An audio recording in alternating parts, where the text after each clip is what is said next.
పవన్ కళ్యాణ్ అన్నావు. మరి ఆ ఒక్కడు నీతి నిజాయితీ పరుడు వన్ వేలో వెళ్ళాలి గాని అవినీతి పరులతోటి ఎందుకు కలిసిండు? ఇది నువ్వు చెప్పిన మాటనే. ఒక్కసారి మళ్ళీ రిపీట్ చేయండి ఈ వీడియో చూడండి.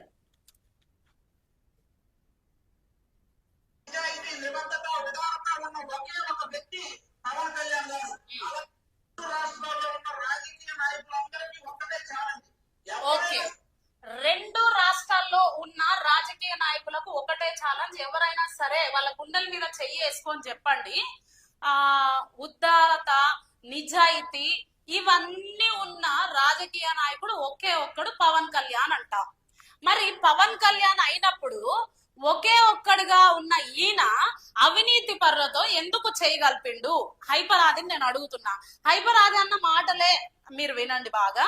హైపర్ ఆది ఏమంటున్నాడంటే, రెండు తెలుగు రాష్ట్రాల్లో మరి వాళ్ళ కూటమి ప్రభుత్వంలో కూడా చంద్రబాబు నాయుడు రాజకీయ నాయకుడే, ఆయనకి ఎంతో ఎక్స్పీరియన్స్ ఉంది. దాదాపు ఆయనకు అన్ని తెల్లంటికలు వచ్చేసినాయి. ఒక 20 ఏళ్ళు 25 ఏళ్ళు ఆయన ఎట్లున్నాడో గానీ దాని తర్వాత మిగతా 30-40 ఏళ్ళు మొత్తం రాజకీయంలోనే ఉన్నాడు.